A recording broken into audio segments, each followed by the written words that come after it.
Assalamu alaikum aux musulmans, bonjour à toutes et à tous.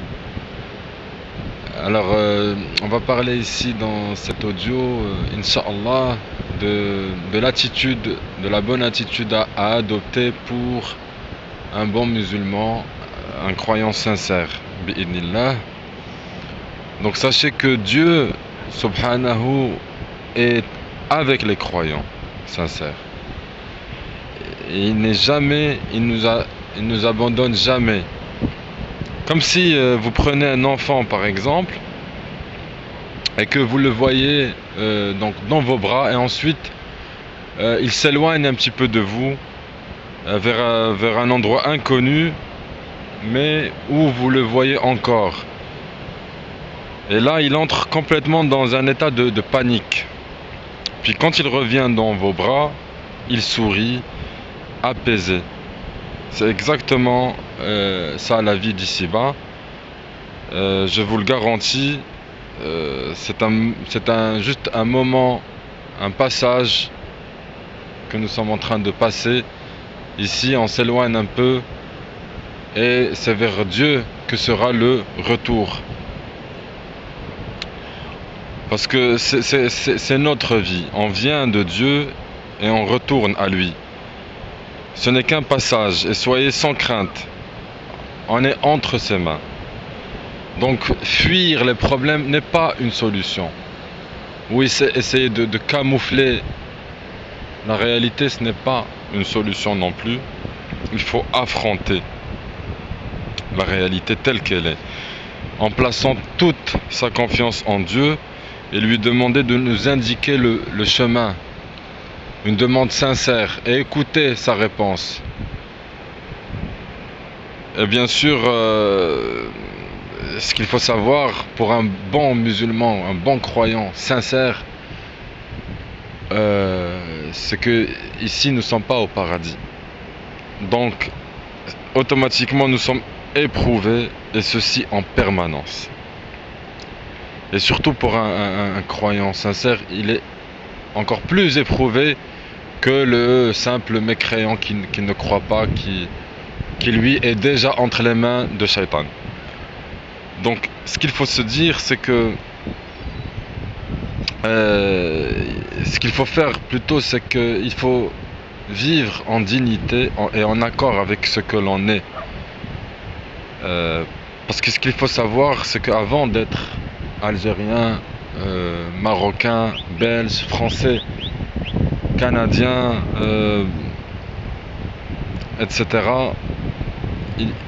avant d'être riche, pauvre, noir, blanc, petit, vieux, jeune, arabe, non arabe, mince, gros, grand, etc.,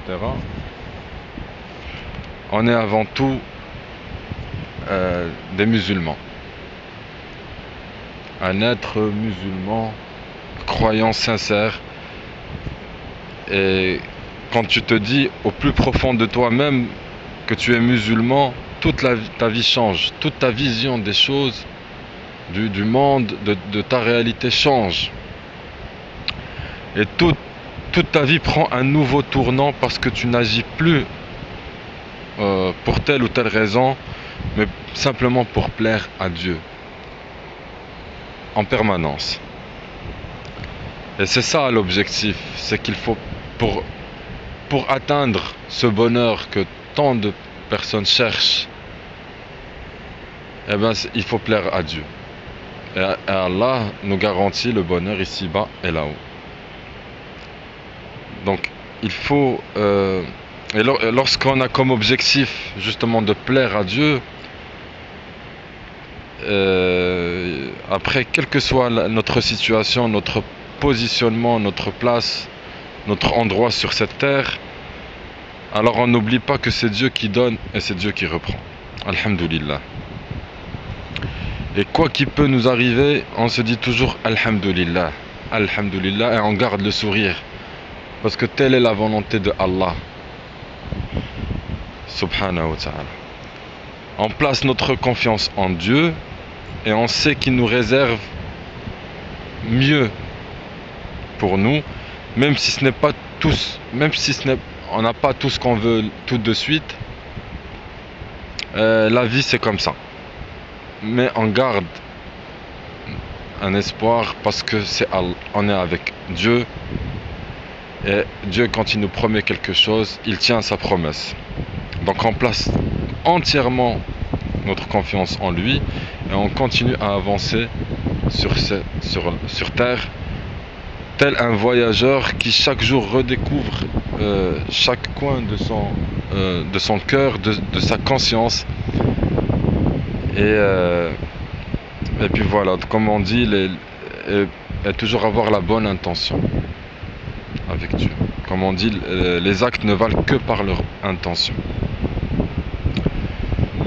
Voilà, donc c'est pour ça qu'il faut constamment nous questionner sur nos intentions qui influencent sur notre vie. Parce que tout part de l'intention.